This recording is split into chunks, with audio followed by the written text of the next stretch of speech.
सीतानाथ समारंभा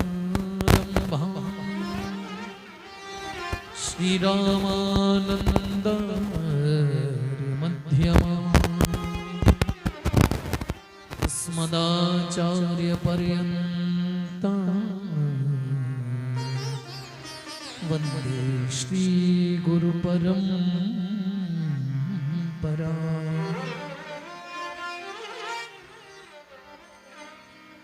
मनोजवं मारुततुल्यवेगं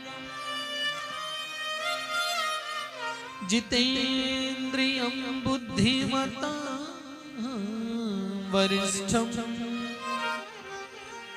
वातात्मजं वानरयूथमुख्यं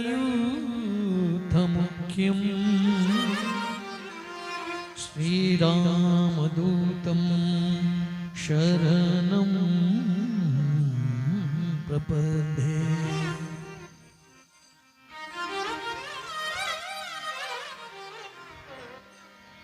जय जय श्री राधा रमण,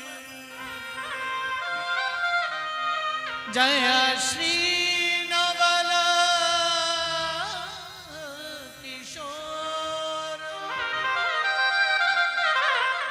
जय गोपी चित चोर प्रभु,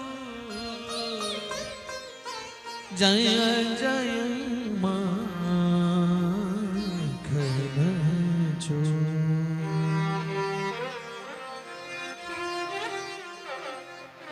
बोली श्री शिव महापुराण की, श्री काशी विश्वनाथ भगवान की जय। पूज्य सद्गुरुदेव भगवान की जय।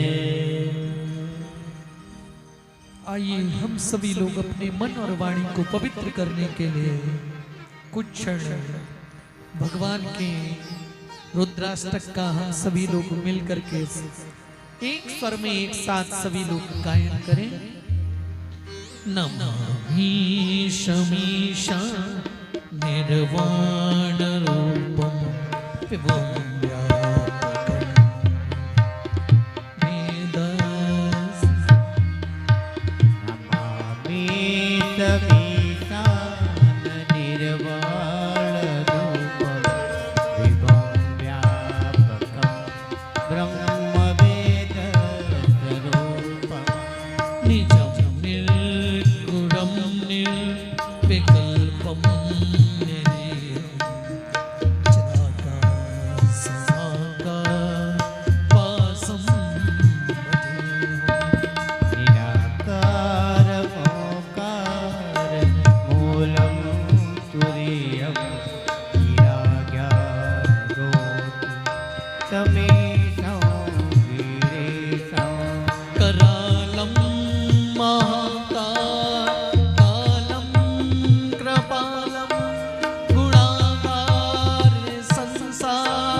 स्फुरन्माल कल्लो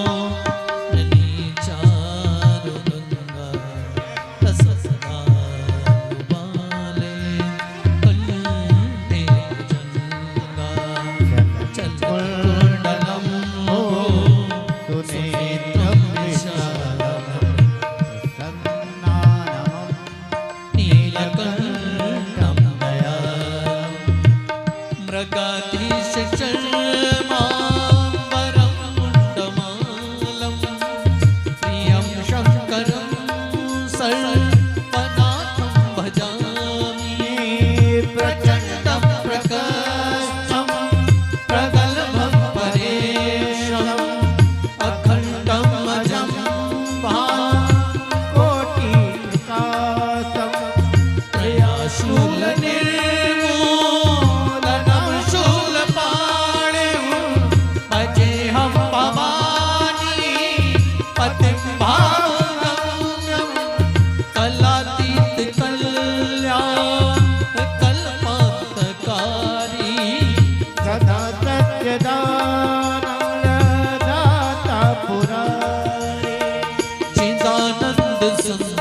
तो अमोह हरे। प्रसीद प्रसीद प्रभो मनोहरे। नयावत उमानाथ पादारविन्दं भजन्ति लोके परिवरणं। न तावत् सुखं शान्ति संतापनाशनं। प्रसीद प्रभो सर्वभूतादिवा। न जानामि योगं जपं नैव पूजा। न तोऽहं सदा सर्वदा सर्वतोऽहं। जरा जन्म दुःखो तातप्यमानं। प्रभो पाह्यपं नमामि शम्भो। प्रभो पाह्यपं नमामि शम्भो। ॐ नमः शिवाय, ॐ नमः शिवाय। सभी लोग प्रेम से गाइए। नमः शिवाय, ओम नमः शिवाय। ॐ नमः शिवाय, हरि बोल। ॐ नमः शिवाय। ओम नमः शिवाय, ओम नमः शिवाय। रामेश्वराय शिव रामेश्वराय हर हर भोले नमः शिवाय। रामेश्वराय शिव रामेश्वराय हर हर भोले नमः शिवाय। कालेश्वराय महाकालेश्वराय हर हर भोले नमः शिवाय। कालेश्वराय शिव कालेश्वराय हर हर भोले नमः शिवाय। नर्मदेश्वराय शिव नर्मदेश्वराय हर हर भोले नमः शिवाय। नर्मदेश्वराय शिव नर्मदेश्वराय हर हर भोले नमः शिवाय। ॐ नमः शिवाय, ॐ नमः शिवाय। ओम नमः शिवाय।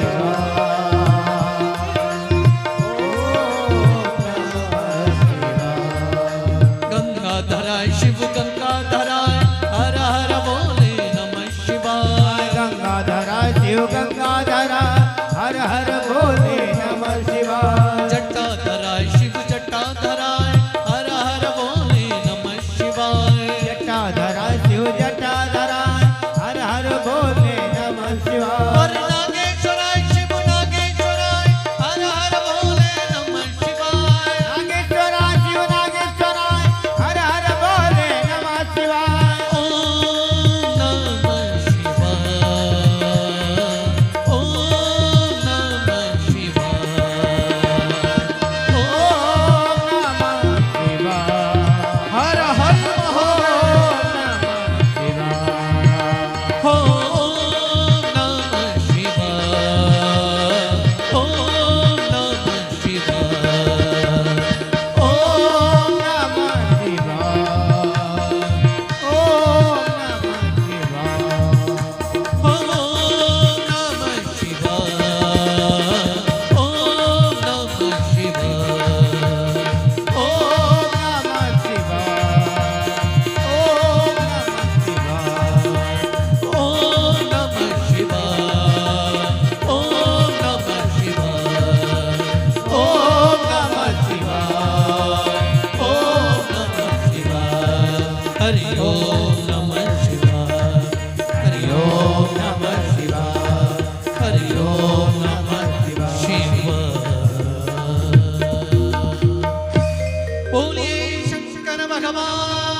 रुद्राष्टकमिदं प्रोक्तं विप्रेण हरतोषे ये पठन्ति नरा भक्तया तेषां शम्भो प्रसीदते। बोली श्री काशी विश्वनाथ भगवान की जय हो। श्री त्र्यंबकेश्वर भगवान की जय हो। बोली श्री शिव महापुराण की जय। प्रेम से कहिए हर हर हर दे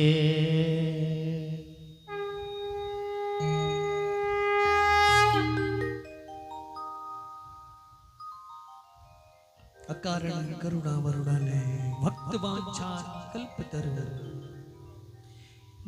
वागंबरधारी जिनके शीश पर अर्ध चंद्रमा विराजमान है, जिनके सर पर स्वयं मां गंगा अपनी अटखेलियां ले रही हैं, जो सारे जगत में समान भाव रखने वाले, जिनकी नजर में कोई छोटा कोई बड़ा, सबको एक दृष्टि से देखने वाले भूत भावन भगवान की प्रतिमूर्ति स्वरूपा श्री शिव महापुराण के चरण कमलों में हम सभी लोग साष्टांग दंडवत प्रणाम निवेदित करते हैं और कथा प्रांगण में उपस्थित सभी माता बहन बंधु एवं सभी पिता तुल्य बुजुर्गों, आप सभी लोगों को मेरा प्रेम भरा जय जय श्री राधे, जय श्रीमन नारायण, हर हर महादेव।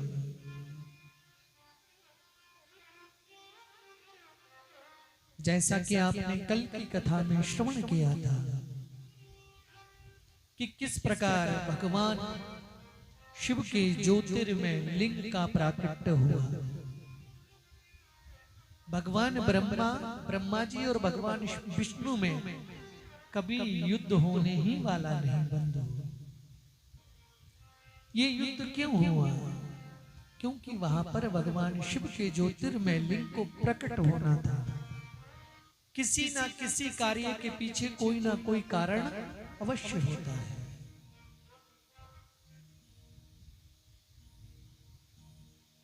ब्रह्मा जी ने अपने को विष्णु जी का पिता बता दिया।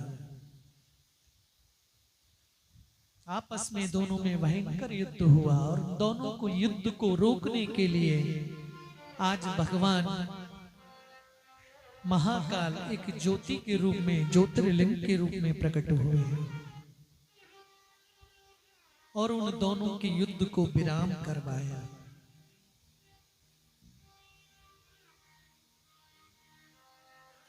भगवान शिव ने भगवान विष्णु की भरपूर प्रशंसा की। उन्होंने कहा कि हे विष्णु, तुम तो बिल्कुल मेरे समान, मुझको मेरे समान ही प्रिय हो। तुम्हारे हृदय में बड़ा बनने का कोई चाव ही नहीं है। और ब्रह्मा जी के जिस सर से झूठ बोला गया था, भगवान शिव ने भैरव के द्वारा उस सिर को खंडित करा दिया। वहीं से भैरव को ब्रह्म हत्या भी लगी है बंधु। इसके बाद पूजा विधान हम सभी लोगों ने विस्तार पूर्वक श्रवण किया। श्री शिव महापुराण का पूजा विधान क्या है, दान देने का पात्र कौन है, अन्न पर किसका अधिकार है और किस लिंग की किस व्यक्ति को पूजा करनी चाहिए। ब्राह्मण को, वैश्य को, क्षत्रिय को, शूद्र को, सबको अलग अलग बताया गया है। इनको अलग अलग शिवलिंग की पूजा करनी चाहिए, जिसमें दो लिंग ऐसे बताए गए हैं कि स्फटिक लिंग और एक नर्मदेश्वर। इन पर सभी का बराबर का अधिकार है। अगर कोई इनको अपने घर में रखकर भी पूजना चाहे तो नर्मदेश्वर को अपने घर में भी रख सकते हैं, लेकिन ज्यादा बड़े नर्मदेश्वर एक अंगुष्ठ के बराबर नर्मदेश्वर या स्फटिक का लिंग हमको अपने घर में रखना चाहिए। इससे बड़ा शिवलिंग की प्रतिष्ठा हमको अपने घर में नहीं करनी चाहिए। उसके बाद यह भी बताया गया है कि किस लिंग को कितना भोग लगाना चाहिए और किस तिथियों में किस गंगा में, यमुना में स्नान करना चाहिए। इन सभी का विवेचन हम सभी लोगों ने विस्तार पूर्वक कल रात्रि के वेला में किया था। आइए आज हम सभी लोग तृतीय दिवस में प्रवेश कर रहे हैं और तृतीय दिवस में आज सूत सौनक जी ने पूछा कि हे सूत जी महाराज, आप तक आपने हमको शिवलिंग के प्राकट होने का कारण बताया, पूजा विधान बताया, देश काल और पात्र की विवेचना की। अब आप हमारे लिए श्री शिव चरित्र को सुनाइए। हमारे हृदय में ये परम उत्कंठा है। हम ये जानना चाहते हैं कि शिव चरित्र की कथा कितनी परम पुनीत पावनी है। आप कृपा करके श्री शिव महापुराण में श्री शिव चरित्र को हमको सुनाइए। तब सूत जी ने कहा, हे सौनक जी, आप भाग्यशाली नहीं है, परम भाग्यशाली है जो आपने इतना सुंदर प्रश्न हमसे किया। भगवान शिव की कथा पुरुष हो या स्त्री, सबको पवित्र कर देने वाली कथा है। सूत जी ने कहा, सदा शिव कथा प्रश्न पुरुषान स्त्री न पुनाति वक्तारं पृच्छतुं श्रोत्र जाह्नवी सलिलं यथा। कि हे सौनक जी, शिव जी की कथा से वक्ता, श्रोता और पूछने वाला तीनों का कल्याण होता है।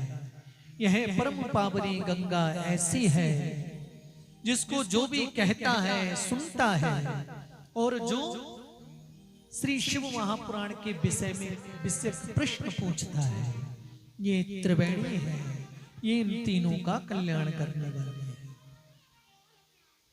सूत जी ने कहा, हे सौनकादिक ऋषियों, एक बार यही प्रश्न श्री नारद जी ने ब्रह्मा बाबा से कहा।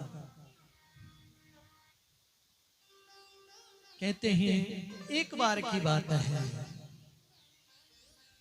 एक बार श्री नारद जी महाराज हिमालय पर्वत पर गए और हिमालय पर्वत पर जैसे ही श्री नारद जी महाराज पहुंचे हैं, नारद जी महाराज घूमते घूमते घूमते एक परम सुंदर पुनीत पावन स्थान नारद जी को दिखा। वहां मां गंगा वहां निर्मल रूप से बह रही थी और वहां एक परम सुंदर गुफा श्री नारद जी ने देखी। हिमशैल गुफा गुहा कांचिदेका परम शोभना यत् समीपे सुर नदी सदा वहिता वेगता।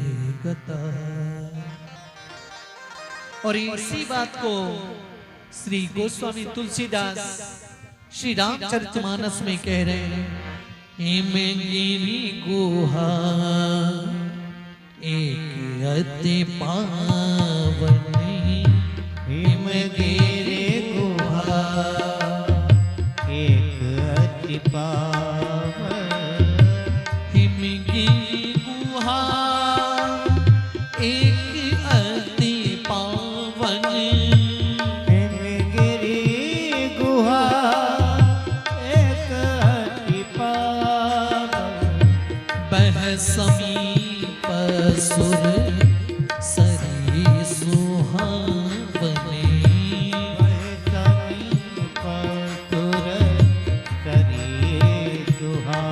हो बह समीप सुर सरी सुहावने,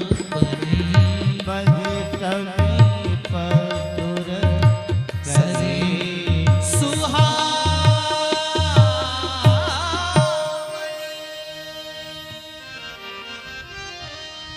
हिमगिरी गुहा एक अति पावन, बहे समीप सुर सरी सुहावन। जैसे ही नारद जी ने उस परम सुंदर स्थान को देखा तो नारद जी के मन में विचार उत्पन्न हुआ और नारद जी उस गुफा के अंदर प्रवेश कर गए। उस गुफा की इतनी शोभा थी जिसको देख करके नारद जी का मन प्रफुल्लित होने लगा और श्री नारद जी का जो मन था वो भगवान के चरणों में बढ़ने लगा। भगवान की भजन की ओर श्री नारद जी का आज मन बढ़ने लगा है। भगवान के चरणों में श्री नारद जी का प्रेम होने लगा। नारद जी ने सोचा यह गुफा इतनी परम पुनीत है, इतनी पावन है, जहां पर मेरा मन कहीं नहीं भाग रहा है, क्यों ना चल करके आज इस गुफा में भगवान का भजन करना चाहिए। तत्राश्रमो महादिव्यो नाना शोभा समन्विता तपा तपोर्यं साययो तत्र नारदो दिव्य दर्शन। नारद जी के मन में उत्कंठा हुई और श्री बाबा तुलसीदास यहाँ कितना सुंदर वर्णन कर रहे हैं। आश्रम परम पुनीत सुहावा, आश्रम परम पुनीत सुहावा, ओ आश्रम परम पुनीत सुहावा, आश्रम परम पुनीत सुहावा, देख देवर सिमन अति भावा, देव देवर सिमन अति भावा, नीरख शैल सर विपिन विभागा, वन शैल सर विपिन विभागा, पायहु रमापति पद अनुरागा, भयहु रमापति पति अनुराग। सभी लोग प्रेम से गाइए। हो मंगल भवन मंगल हारी, मंगल भवन मंगलहारी, द्रवहु शुद्ध सरथ अजिर बिहारी, आश्रम परम पुनीत सुहावा, देख देव ऋषि मन अति भावा। इतना परम रमक शुभ स्थान है जिसको देख करके नारद जी का मन प्रफुल्लित हो गया और नारद जी उसी आश्रम में आज नारद जी की खुद व खुद समाधि लग गई। बंधु वद्वासनम दृढ़ मौनी प्राणा नामयम शुद्ध धी, और कहते हैं जो नारद जी को दक्ष ने शाप दिया था, आप 2 घड़ी से ज्यादा आप किसी एक स्थान पर टिक नहीं सकते, लेकिन जैसे ही उस स्थान पर नारद जी पहुंचे हैं बंधुओं, सुमिरत हरहि श्राप गति बाधी, सहज विमल मन लागे समाधि, और सहज विमल मन लागे समाधि। नारद जी को जो शाप मिला था आज वह शाप मिथ्या हो गया बंधु। उस जगह का इतना बड़ा प्रभाव, अब तो श्री नारद जी उस गुफा में बैठकर अहम ब्रह्मास्मि की अखंड वृत्ति में पहुंच गए।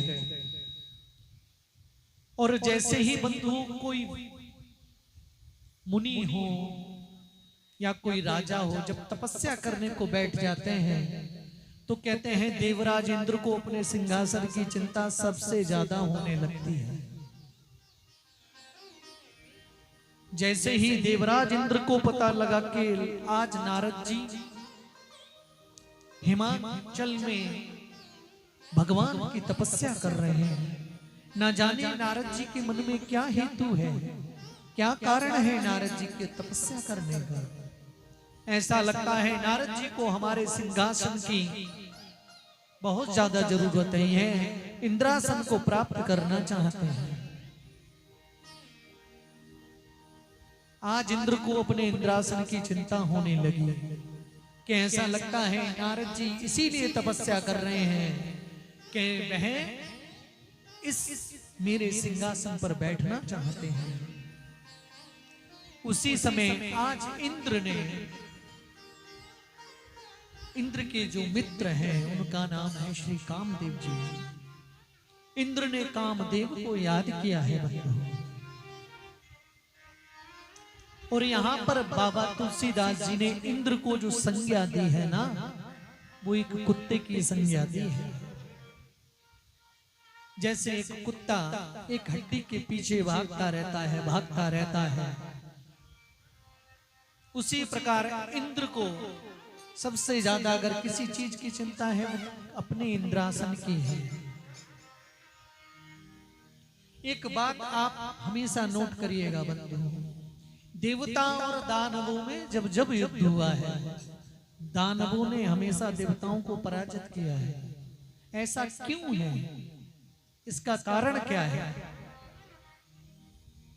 देवता लोग स्वर्ग में अपने पुण्यों को भोगते हैं और जो दैत्य लोग हैं वो भगवान की तपस्या करके बल को एकत्रित करते हैं, पुण्यों को एकत्रित करते हैं और देवता अपने किए गए सुकृतों को खर्च करते हैं।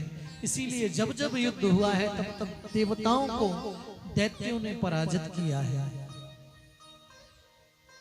आज इंद्र को चिंता सताने लगी। उन्होंने अपने मित्र कामदेव को याद किया कि कामदेव, ऐसा लगता है आज श्री नारद जी जो तपस्या करने को बैठे हैं, लग रहा है अगर उनका तप पूर्ण हो गया तो मेरा इंद्रासन चला जाएगा। तुम हमारे परम मित्र हो तो हमारा एक काम आपको करना पड़ेगा। आप हिमगिर में जाकर जहां पर नारद जी तपस्या कर रहे हैं, उन नारद जी की तपस्या को आप भंग कर दीजिए। मित्र तो मित्र ही होता है बंधु, और मित्रता की इतनी सुंदर परिभाषा श्री तुलसीदास जी ने श्री रामचरितमानस में कही है।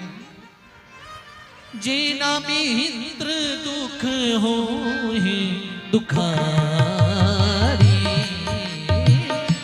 जेना मित्र दिन होई दुखारी।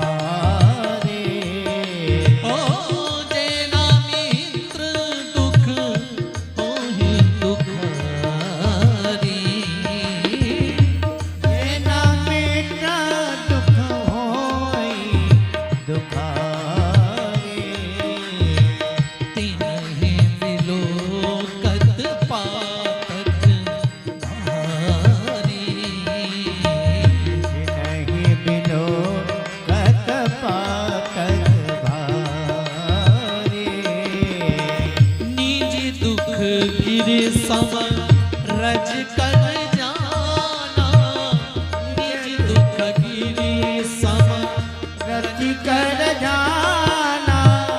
मित्र है दुख रज मेरु समाना, मित्र है दुख रज मेरु समाना। परहित सरे सधर्म नहीं भाई, परहित सरित धर्म नहीं आए। पर पीड़ा सम नहीं अधमाई,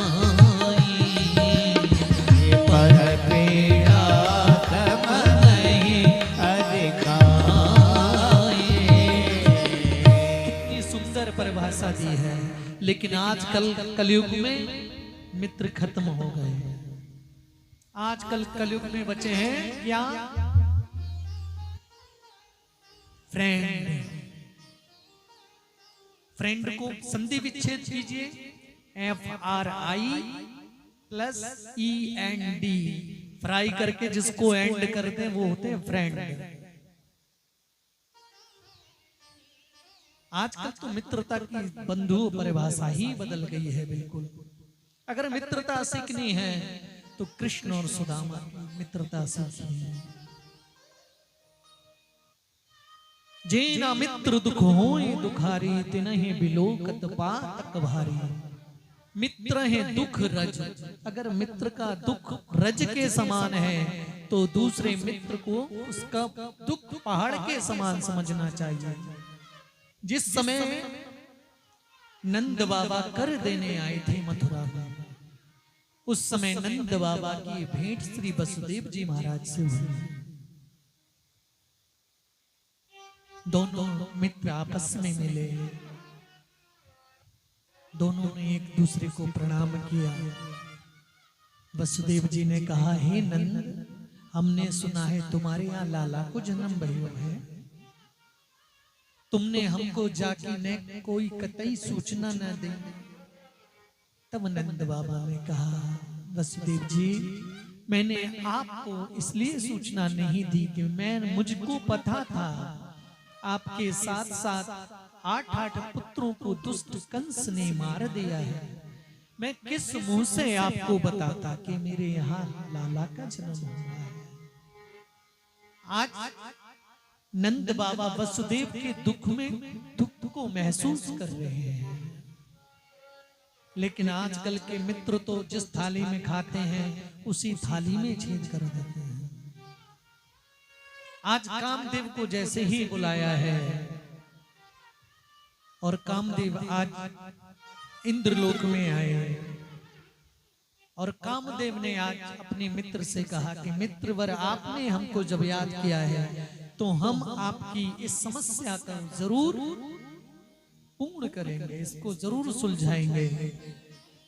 तब कामदेव आज अपने साथ अनेक सुंदर नर्तंगनाओं को अपने साथ सुंदर सुंदर रंभादिक अप्सराओं को लेकर आज उस जगह पर पहुंच गए जहां पर नारद जी तपस्या करने में विलीन हैं। और बाबा तुलसीदास जी कह रहे हैं, चली ही सुहावने त्रिवेद भयारी।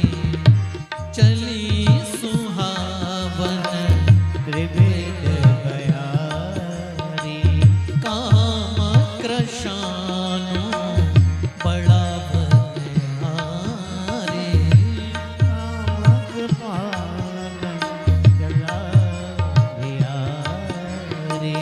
रंभादिक सुर नार प्रवीणा। रंभा तूने सुने कार्य प्रवीणा। सकला समर कला प्रवीणा। सकला समर कला प्रवीणा। काम कला कछु मुनहि व्यापी। काम कला कछु मुनहि नावे। निज भय डरेऊ मनोभव पापी। निज भय डरेऊ मनोभव पापी। जिस समय कामदेव आज श्री नारद जी की तपस्या को भंग करने चला है, उस समय का क्या वर्णन किया जाए। उस समय ऐसे ऐसे हवाएं चली हैं काम को जो बढ़ाने वाली हैं। काम कृशान बड़ा बनहारी। सकल आसमर कला प्रवीणा। रंभादिक सुर नार प्रवीणा। आज रंभादिक अप्सराएं वहां पर नृत्य कर रही हैं, लेकिन कहते हैं जिसकी रक्षा स्वयं हरि करने वाले हैं उसकी तपस्या को कौन डिगा सकता है। काम कला कछु मुनहि न व्यापी। निज भय डरेऊ मनोभव पापी। कामदेव ने बहुत प्रकार से श्री नारद जी महाराज की तपस्या को भंग करना चाहा, किंतु भोलेनाथ की कृपा के कारण नारद जी की तपस्या को कामदेव भंग नहीं कर पाया। न बभूव मनीष चेतो विकृतं मुनिसत्तमा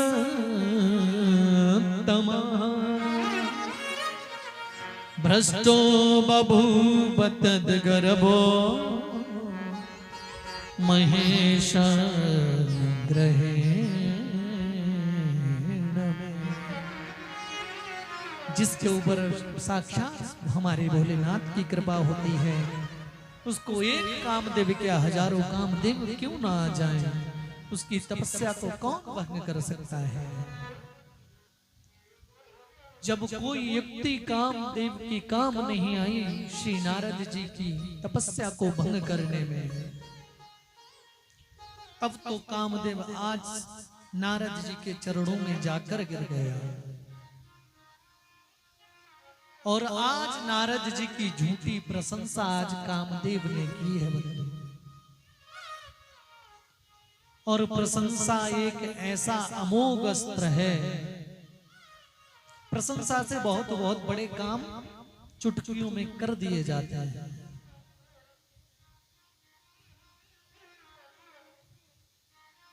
आज नारद जी को कामदेव ने प्रणाम किया, क्या भगवान मुझको क्षमा कर दीजिएगा।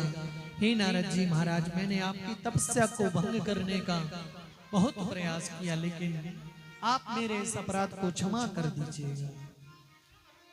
तब पूछा है सौनक जी ने सूत जी से कि नारद जी जब एकांत में बैठे थे फिर भी उनके मन में अभिमान किस प्रकार आ गया। तब कहते हैं नारद जी की झूठी प्रशंसा कामदेव ने की। इस झूठी प्रशंसा के कारण ही नारद जी के मन में अभिमान आ गया। इसीलिए कहा गया है बंधुओं, हमको भी जब एकांत में जब हम हरि का भजन करें, तो एकांत में जब हम बैठे तो वहां कोई काम की चर्चा हमको नहीं करनी चाहिए। वहां अगर कोई चर्चा करनी है तो हमको श्री राम की चर्चा करनी है।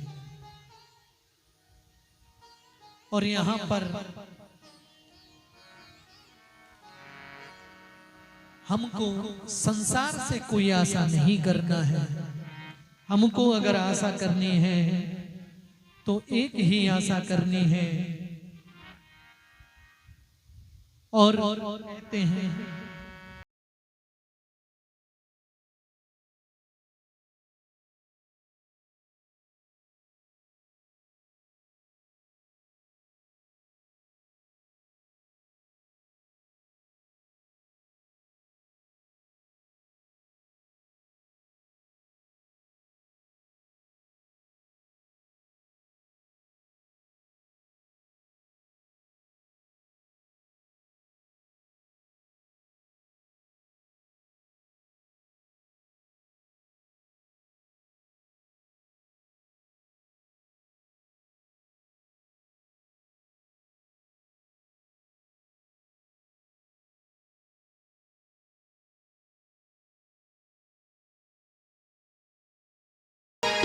सिया राम कहा करना, भोलेनाथ जपा करना। सिया राम कहा करना, भोलेनाथ कहा करना। संसार के लोगों से आशा न करना, जब कोई ना हो अपना, भोलेनाथ जपा करना। संसार के लोगों से प्रेम से कहिए हर हर महादेव। आशा न किया करना, जब कोई न हो अपना, भोलेनाथ जपा करे। प्रेम से कहिए हर हर महादेव।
आके बचाते हैं।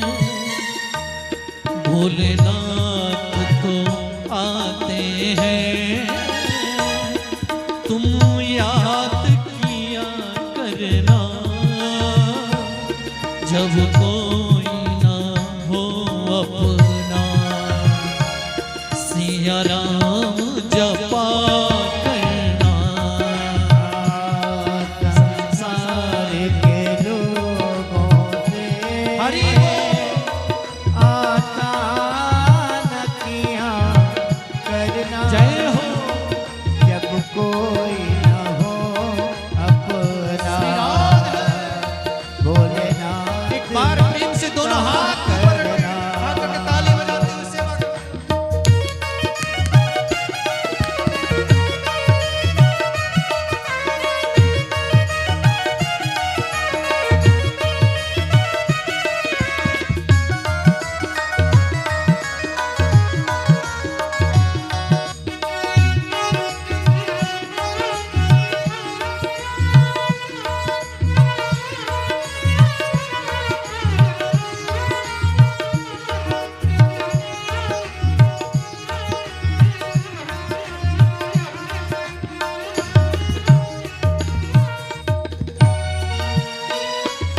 मत भूल अरे बंदे, प्रभु तुझसे दूर नहीं। मत भूल अरे प्रभु तुझसे दूर नहीं।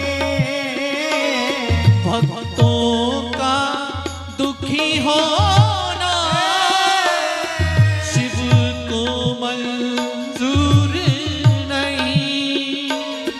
भक्तों का दुखी होना शिव को मंजूर नहीं।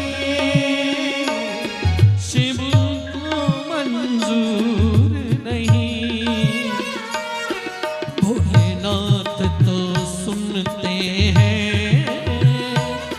तुम रो के सुना देना। भोलेनाथ तो सुनते हैं, तुम रो के सुना देना। जब कोई ना हो अपना, महादेव रटा करना। संसार के लोगों से आता न किया हरि बोल। करना। जब कोई न हो अपना। जय हो। सिया राम कहाँ प्रेम से करना। कहिए हर हर महादेव।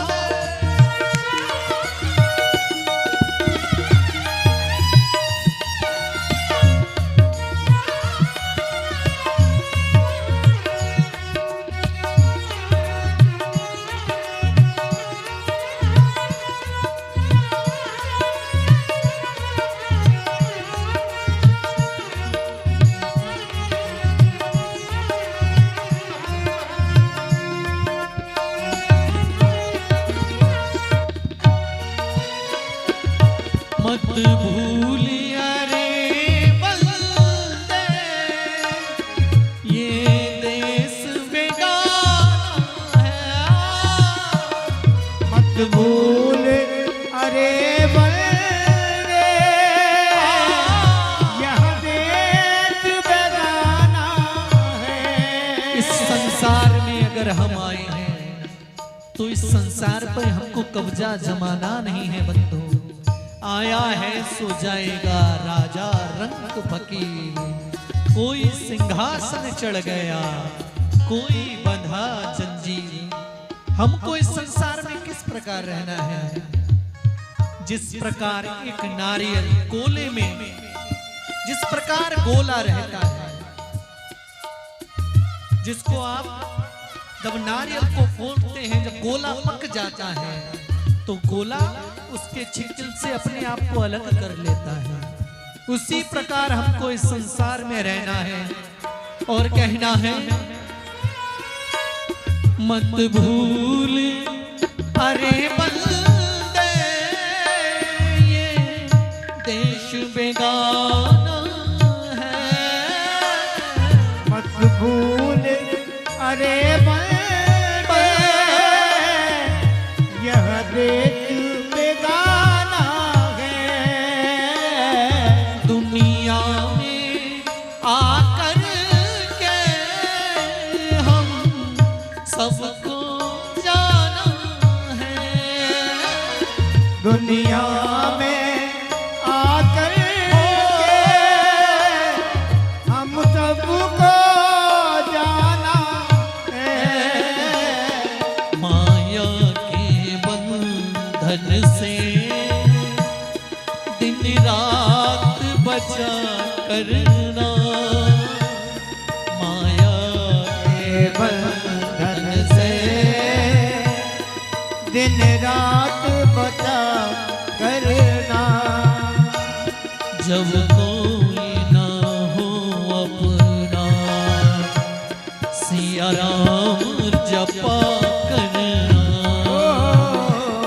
जब कोई न हो अपना भोलेनाथ जपा करना।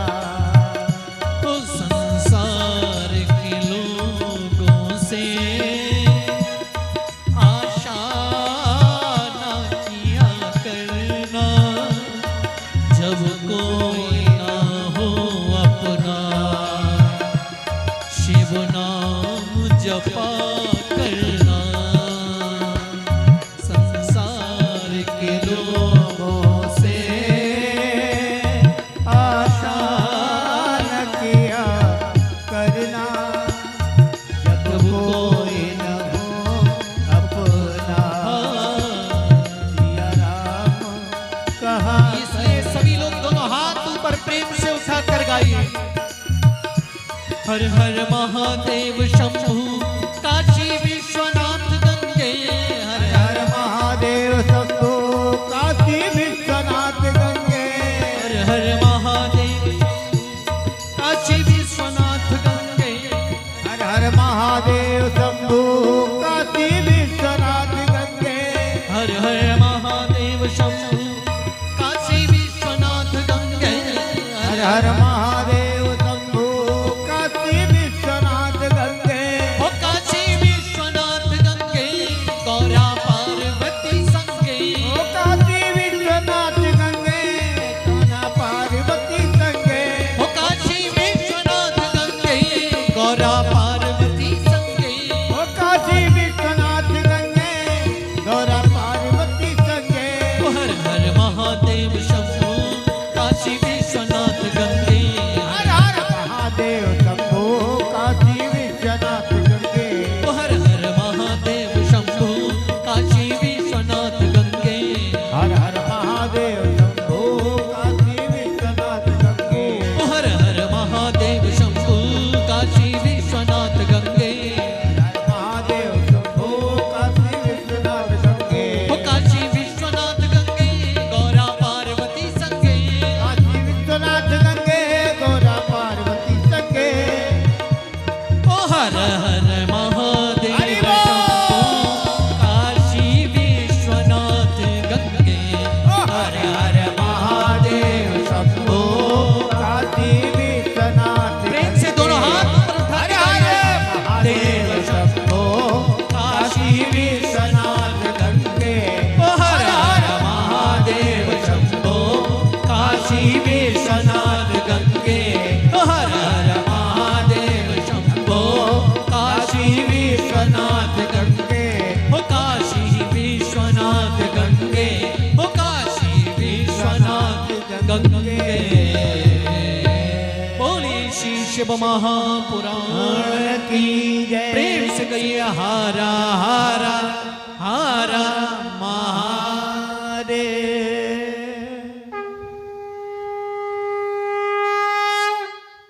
इसीलिए कहा है संसार के लोगों से आशा न किया करना। क्योंकि संसार की रीति क्या है? सुर नर मुन सभी की रीति स्वार्थ लाग करहे सब प्रीति, स्वार्थ साच जीव करे हा। ये संसार केवल मात्र स्वार्थ है। किसी माता पिता के एक पुत्र हुआ करता था बंधु, और वह पुत्र अपने घर में कुछ काम नहीं किया करता था, इधर उधर घूमना। अब उसके माता पिता उससे बहुत दुखी कि ये ना जाने यहाँ इतना पड़ा पड़ा खाता रहता, ना किसी काम का है ना किसी धंधे का है, इससे तो अच्छा ये कहीं चला जाए। और उस पुत्र ने भी सोचा, वो दिन रात भगवान नाम का जप किया करता था घर में एकांत में बैठ करके। अब तो घर वालों ने सोचा अगर ये यहाँ पे कोई काम हमारे किसी काम धंधे का ही नहीं, क्यों ना इसको अपने पुत्र से कहा, अच्छा तुमको जब यही नाम जप करना है तो जाकर तुम किसी संत महात्मा बन जाओ। वहां से वह बच्चा चला गया और एक महात्मा के आश्रम में जाकर के पहुंच गया, रहने लगा। महात्मा जी ने पूछा, बच्चा कहाँ से आए हो? बच्चा ने पूरा अपना परिचय दिया, मैं अमुक अमुक गांव से आया हूं। तो बच्चा, तो उन्होंने गुरुजी ने उनको गुरु मंत्र दिया, गुरु मंत्र दिया और कहा तुम इस गुरु मंत्र का अनहर्ष जाप करो। अब तो उसकी वही रीति, भोजन करना और भगवान का नाम जाप करना। कुछ दिन बाद उनके घर वालों ने सोचा चलो चल करके देखते हैं कि हमारा शायद पुत्र कुछ सुधर गया हो, बड़ा हो गया है। और जब उनको पता लगा हमारा पुत्र अमुक अमुक आश्रम में बैठा हुआ है, उनके माता पिता गए और अमुक अमुक आश्रम में पहुंचे। महाराज जी को दंडवत प्रणाम निवेदित किया कि महाराज जी को दंडवत प्रणाम किया कि आपका हमारा पुत्र आपके आश्रम में रहता है। उन्होंने कहा हाँ बच्चा, आपका पुत्र हमारे आश्रम में आया है कि आप कृपा करके हमारे पुत्र को हमको वापस दे दीजिएगा। उन्होंने उस पुत्र को बुलाया कि बेटा तुमको केवल भगवान नाम जप ही तो करना है, चाहे यहाँ करो चाहे अपने घर पे कर लो। और अपने जो उसके माता पिता है उनको पुत्र को सौंप दिया। अब वह बच्चा अपने बच्चे को लेकर वह माता पिता घर को आ गए। एक दिन बीता, 2 दिन बीते। उस बच्चे का स्वभाव था भोजन करता, भोजन करने के तदुपरांत भगवान नाम का जप करने लगा। एक दिन बीता, 10 दिन बीते, 15 दिन बीते, 1 महीना बीता। अब तो उसके जो दूसरे भाई थे कि हमारे पिताजी तो हमसे इतना काम करवाते हैं और ये निठल्ला पड़ा पड़ा केवल रोटी तोड़ता है और भगवान का जप करता है।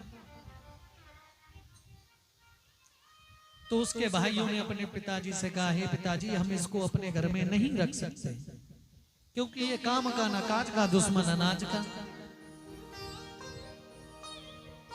और सभी ने उससे कर जोड़ा है, भ्रात बंधु आप जहां से आए हो वहीं पर चले जाओ,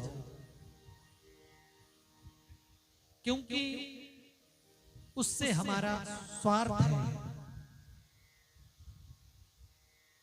जब तक किसी से किसी का स्वार्थ रहता है तब तक उससे उसकी प्रीति लगी रहती है। जिस प्रकार जड़ भरत जी की आपने कथा को श्रवण किया होगा। जड़ भरत जी का जन्म हुआ, जड़ भरत जी उनका नाम भरत रखा। भरत जी को सब कुछ मालूम है। माता पिता स्वर्ग से धार गए, भाइयों की पत्नियों ने कहा तुम्हारा भाई दिन रात यहाँ पर पड़ा रहता है, खाता है पीता है, ना काम का ना काज का, इसको घर से बाहर निकालो। तो हमारे संसार की ये रीति है बंधु, सुर नर मुनि सब ही की रीति, स्वार्थ लाग करहि सब प्रीति। इसी प्रकार ये संसार है। संसार के लोगों से आशा न किया करना, जब कोई ना हो अपना सिया राम जपा करना। एक भरोसे एक बल एक आस विश्वास। अगर हमको भरोसा करना है किसी का तो वो केवल और केवल हमारा परमात्मा ही भरोसे के लायक है। द्रौपदी की जब साड़ी दुशासन खींच रहा था, उस समय जब तक द्रौपदी ने सबसे पहले अपने पतियों की ओर देखा, ये हमारी रक्षा कर लेंगे, भीष्म पितामह की ओर देखा, कृपाचार्य की ओर देखा, लेकिन जब सबसे उसकी डोर कट गई तो केवल और केवल परमात्मा को ही पुकारा और परमात्मा ने ही द्रौपदी की लज्जा की रक्षा की। तो बंधुओं, आज कामदेव ने आज नारद जी की प्रशंसा की, और प्रशंसा तो ऐसा मीठा लड्डू है जो एक बार खा लेता है वो तो उसके मन में अभिमान आना ही आना सुनिश्चित बात है। कामाजयम निजम मत्वा गर्वितो भून मुनीश्वरा वृथैव विगत ज्ञाना शिव माया विमोहिता धन्या धन्या महामाया शांभवी मुनि सत्तमा तद्गतिम नहीं पश्यन्ति विष्णु ब्रह्म दयोभिः। कहते हैं शिव जी की माया से आज नारद जी का मन में अभिमान आ गया बंधु, और छोटा मोटा अभिमान नहीं आया। अब तो नारद जी स्वयं को समझने लगे, अब तो हम शंकर भगवान से बिल्कुल आगे हो गए, उनसे पीछे रहे ही नहीं। वो काम को जीत नहीं पाए, मैंने काम को जीत लिया। उनको तो कामदेव को भस्म करना पड़ा था और मेरे तो चरणों में कामदेव गिर गया। अपने आप को शंकर भगवान से ऊंचा समझने लगे, और आज मन में अभिमान लेकर, अब तो जिसके मन में अभिमान आ जाता है, जिसके मन में आया अभिमान उसके हृदय से चले जाते हैं भगवान। अब तो नारद जी फूले फूले घूम रहे हैं, और सबसे पहले आज नारद जी ने सोचा ये बहुत बने फिरते हैं ये कैलाशवासी, कि हमने काम को जीता, हमने काम को जीता। आज हम भी छाती को छौनी करके दिखाएंगे, देखो हमारी 56 इंच की छाती है, आज हमने भी कामदेव को जीत लिया। कहते हैं इस प्रकार नारद जी आज कैलाश पर्वत पर आए हैं। कैलासम प्रयो शीघ्रम सुवृत्तिम गदितम मदीहि। और नारद जी आज भगवान शिव के पास गए हैं। तव नारद गवनी शिव पाही, तव नारद गवनी शिव पाही, जिता काम अहिमित मन माही, जिता काम अहिमित मन माही।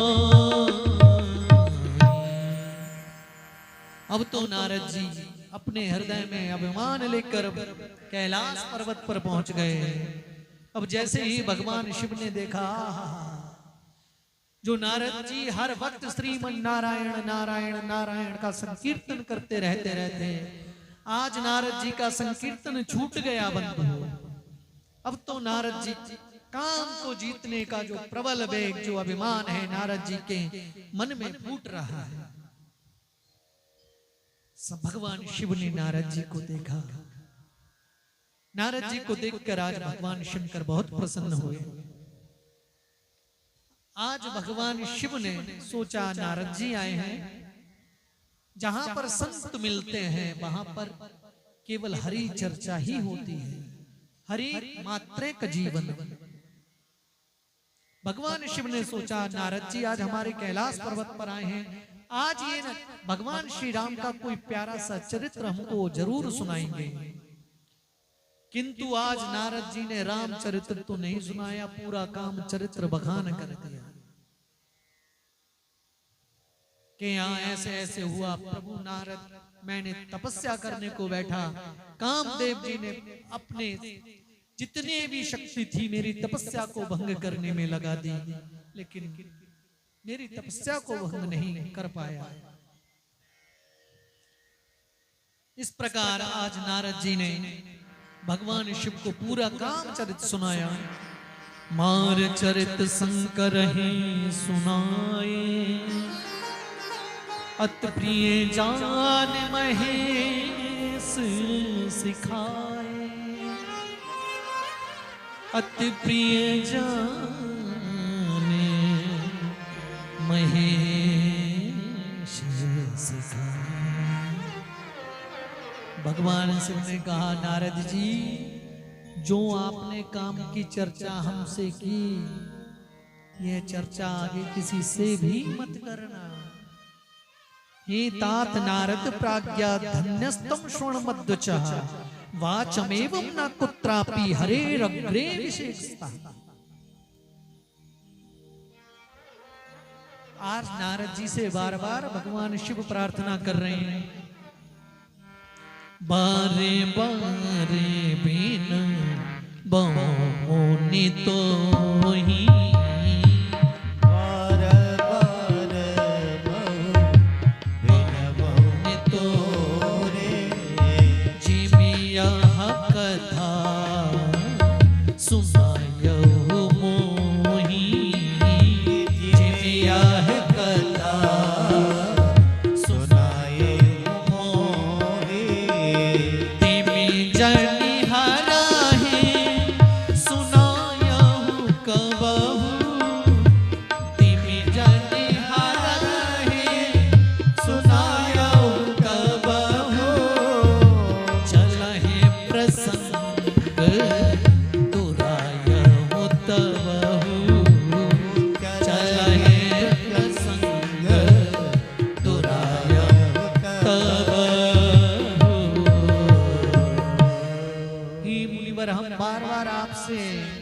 निवेदन कर रहे हैं, आपने जो मुझको कथा सुनाई, यह कथा भूल से भी भगवान विष्णु को मत सुना देना। और भगवान विष्णु अगर पूछे भी, चला है प्रसंग दोहराए हो तब ही प्रसंग को ही बदल देना। आज नारद जी को शंकर भगवान बार बार कह रहे हैं, निवेदन कर रहे हैं, लेकिन नारद जी ने कहा कि इन्होंने काम को जीत लिया। अब ये सोच रहे हैं कि नारद की प्रशंसा कैसे हो जाए, क्योंकि नारद आज भगवान शिव से बड़ा हो गया। नारद जी के मन में अभिमान का अंकुर पैदा हो गया। नारद जी को लगा कि शंकर भगवान के मन में मेरे द्वारा काम जीत लेने पर ईर्ष्या हो रही है, इसीलिए मुझसे मना कर रहे हैं कि श्री हरि के सन्मुख ये कथा बिल्कुल मत सुनाना। ऐसा सोचते हुए नारद जी ने भगवान शंकर को प्रणाम किया और श्रीमन नारायण कहते हुए आज पहुंचे, एक बार कर तल बरवीना, एक बार कर तल बहुवीरा, गावत हरा गुण ज्ञान प्रवीरा, गावत हरा बहुवीरा, ओ मंगल भवन मंगलहारी, मंगल भवन मंगलहारी, प्रभु सुदशरथ अजिर बिहारी, प्रभु सुदशरथ अजिर बिहारी, ओ प्रभु सुदशरथ अजिर बिहारी, प्रभु सुदशरथ अजिर अजिर बिहारी। अब तो नारद जी ने वही रास्ता पकड़ ली जिसको भगवान शंकर ने मना किया। अब तो नारायण नारायण कहते हुए आज नारद जी अभिमान में भरकर बैकुंठ में पहुंच गए। जैसे ही नारद जी को भगवान ने देखा, नारदो तो ययो शीघ्रम विष्णु लोकम विनष्टधि, मदङ्काकुर्मनावृत्तं गदतुं स्वं तदाग्रतः। कहते हैं जैसे ही नारद जी को आज भगवान शिव ने देखा, भगवान विष्णु ने देखा, आज भगवान ने स्वयं नारद जी का स्वागत किया। अरे मुनिवर आइए, आज तो मेरे परम सौभाग्य है। आप नारद जी से कहते हैं, कुत्रया गम्मते ताता किमर्थामिहि चागता, धन्यस्तं मुनि शार्दूला तीर्थो हम तो तवा गमा।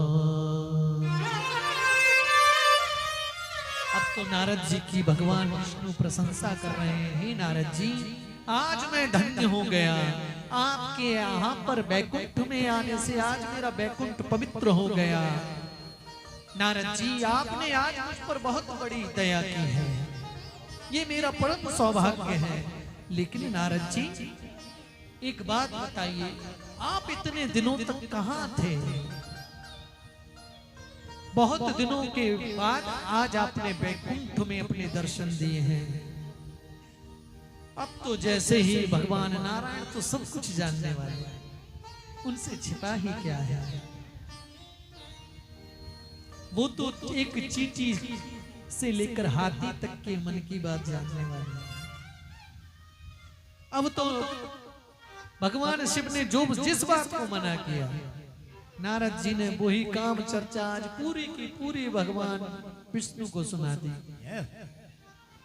और जैसे ही भगवान विष्णु ने देखा कि अरे मेरे भक्त के हृदय में अभिमान, आज भगवान जो हमेशा भगवान का मुखमंडल हमेशा प्रसन्न रहता था, आज भगवान का मुखमंडल उदास हो गया। आज नारद ने सोचा, हे नारद, तुम जैसे भक्तों के स्मरण मात्र से काम क्रोध जितने भी विकार हैं सब नष्ट हो जाते हैं, और तुम काम को जीत लिया, ये कौन सी बड़ी बात है?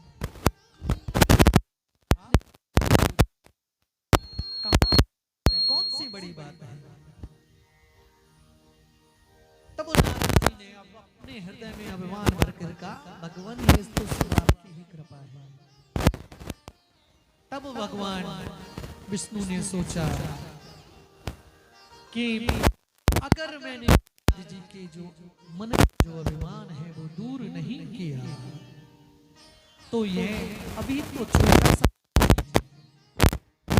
ये एक वृक्ष का धारण कर लेगा, और मेरा भी प्रण है, मैं अपने सेवक का अहित कभी नहीं होने। अब तो भगवान नारायण को नारद जी ने प्रणाम किया। नारद जी चले उधर भगवान नारायण ने अपनी जो योग माया है, योग माया को बुलाया और अपनी योग माया को आदेश दिया कि हे योग माया, तुमको श्री नारद जी का अभिमान दूर करना है। उस योग माया से नारद जी उसी मार्ग पे प्रतिदिन जाते थे। जैसे हम अनिरुद्धपुर से जाएं राजपुर तो कोई मार्ग डेली पड़ता है, उसी मार्ग पे आज योग माया से 100 योजन वाले नगर का निर्माण भगवान हरि ने स्वयं करा दिया। और उस नगर के एक राजा हैं जिनका नाम है राजा शीलिंगी, और उनकी जो कन्या है, उनकी एक कन्या जिसका नाम है विश्वमोहिनी। आज नारद जी जैसे ही उस रास्ते पर गए, नारद जी ने देखा या तो मेरी बुद्धि में कोई दोष है, मैं इस रास्ते पर प्रतिदिन जाता हूं। तब नारद जी ने जैसे उस नगर को देखा, शीलनिधि राजा ने तुरंत नारद जी को प्रणाम किया और अपने राजमहल में नारद जी को लेकर के गए। नारद जी को प्रणाम निवेदित किया और श्री शीलनिधि राजा की जो पुत्री जिसका स्वयंवर होना था, उस कन्या को आज शीलनिधि राजा ने बुलाया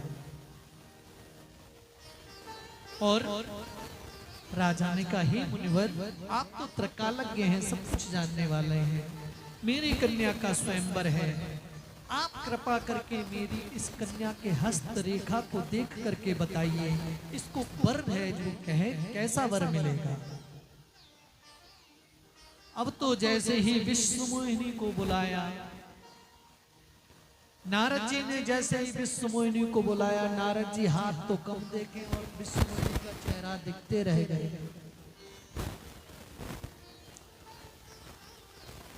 तब फिर राजन ने पूछा कि हे मुनिवर, हमने आपसे प्रश्न किया, आप हमारी पुत्री का हाथ देख करके बताइए इसका पति कैसा होगा।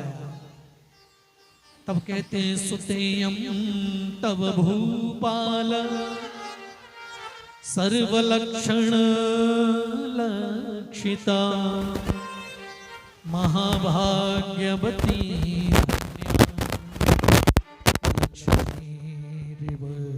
गुणालया। हे राजन, आपकी कन्या के अंदर सारे सुंदर लक्षण हैं। ये है महाभाग्यशाली कन्या है आपकी। ये तो श्री लक्ष्मी के समान इसमें सारे गुण हैं। और नारद जी ने कहा,